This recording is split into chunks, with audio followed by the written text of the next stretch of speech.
Shama Khan, welcome back in arms online class. जैसा कि friends हमने पिछले वीडियोस में पढ़ा था चैप्टर नंबर 1 जो था दक्कनी शैली जो दक्षिण में पनपी थी। उसके बाद में हमने उसमें क्वेश्चन आंसर भी हल किए थे। आई होप कि आपको वो जो चैप्टर है चैप्टर नंबर 1 दक्कनी चित्रशैली वो अच्छे से समझ में आया हो, आपको अच्छे से इसके क्वेश्चन आंसर लर्न हुए हो। उसके बाद आज की क्लास में हम देखते हैं चैप्टर नंबर 2 जो टॉपिक है अपना है वो है मुगल चित्रशैली। मुगल चित्रशैली जो मुगलों के ऊपर थी। मुगल जो थे वो कौन थे? मुस्लिम थे। और इसका परिचय अब हम देखते हैं। भारत में मुगलों का प्रवेश सन 1526 ईस्वी में हुआ। कब हुआ? भारत में जो मुगल थे वो बाहर से आए हुए थे और वो कब आए थे भारत में?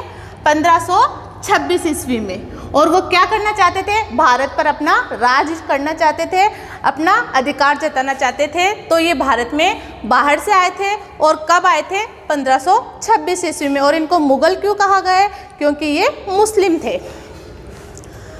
फिर देखो, जब बाबर तैमूर की 5वीं पीढ़ी तथा मंगोली योद्धा चंगेज खान की 14वीं पीढ़ी में जन्मा, इसलिए इसे मुगल कहा गया। इनको मुगल क्यों कहा गया? मुगल में सबसे पहले कौन था? बाबर। कौन था? बाबर। बाबर ही सबसे पहले भारत में प्रवेश किया था उसने 1526 ईस्वी में। और वो कौन थे? मुगल थे।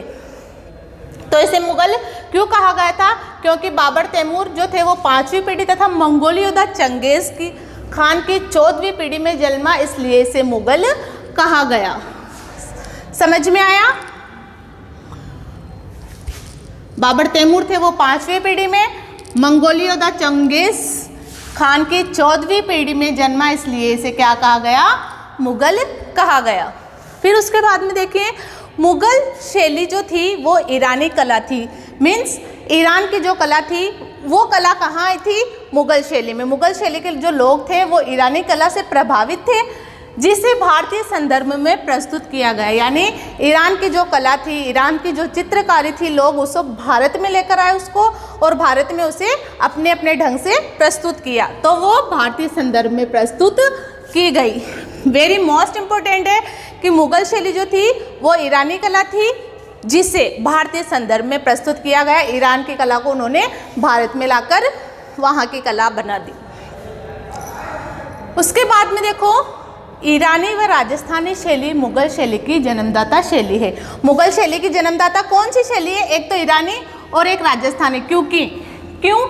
इसलिए कि मुगल शैली में ईरानी और राजस्थानी दोनों शैलियों का मिक्सअप है। इन दोनों शैली से प्रभावित होकर इन्होंने कौन सी शैली बनाई? नहीं, मुगल शैली। यहाँ से भी इन्होंने चित्र लिए और यहाँ से भी। इन दोनों की कला, एक तो ईरान की कला और एक राजस्थान की कला, इन दोनों कला को मिलाकर कौन सी शैली का निर्माण हुआ था? मुगल शैली का। क्योंकि इसीलिए कहा गया है कि ईरान व राजस्थानी शैली मुगल शैली की जन्मदाता है। इन दोनों शैली ने ही किसको जन्म दिया था? मुगल शैली ने, मुगल शैली को, सॉरी। उसके बाद में देखो, मुगल शैली के महत्वपूर्ण राजा कौन कौन थे? सबसे पहले थे बाबर, जिन्होंने क्या किया था? भारत में कला का प्रारंभ। और कब किया था? 1526 ईस्वी में। सबसे पहले भारत में कौन आए थे? मुगलों में बाबर आए थे, जिन्होंने भारत में 1526 ईस्वी में प्रवेश किया और कला का प्रारंभ किया। उसके बाद में हुमायूं जो थे वो किसके बेटे थे? बाबर के। तो हुमायूं जो था वो बाबर का बेटा था। फिर अकबर किसका बेटा था? हुमायूं का बेटा। उसके बाद में जहांगीर किसका बेटा था?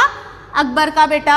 ये जो पीढ़ी दर पीढ़ी, पहले बाबर, फिर उसके बाद हुमायूं के बाद अकबर के बाद जहांगीर के बाद शाहजहाँ के बाद औरंगजेब और उसके बाद में नासिर हुसैन। ऐसे जैसे जैसे पीढ़ी दर पीढ़ी ये बढ़ती गई, वैसे वैसे इनकी कला जो है वो आगे की ओर बढ़ती गई।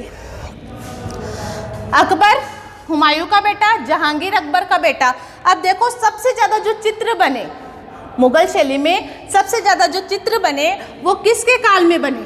जहांगीर के काल में। इसीलिए इसको कला का स्वर्ण काल भी कहा गया है। क्यों? क्योंकि सबसे ज़्यादा जो कला थी वो इन्हीं के टाइम में पनपी और इन्हीं के टाइम में सबसे ज़्यादा चित्र मुगल शैली में बनाए गए। किसके काल में? जहांगीर के काल में।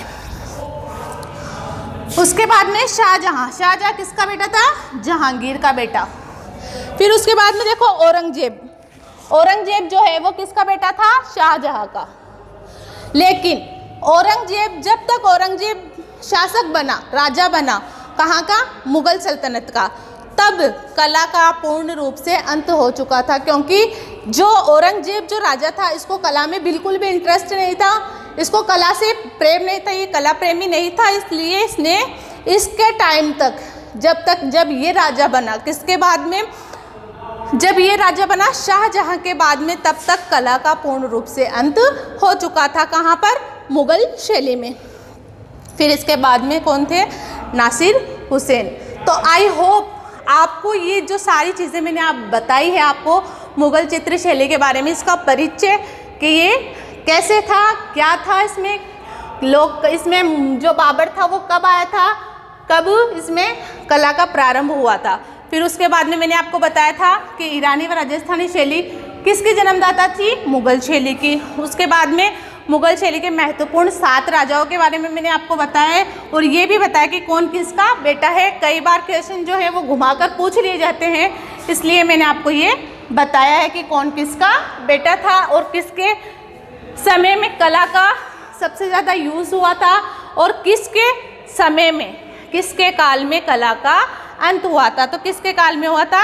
औरंगजेब। इसको, इन 7 नाम को याद करने की सबसे सरल ट्रिक मैं आपको बताती हूँ। भजसन। भजसन, बी फॉर बाबर, हुमायूं, अकबर, जहांगीर, शाहजहां, औरंगजेब और नासिर हुसैन।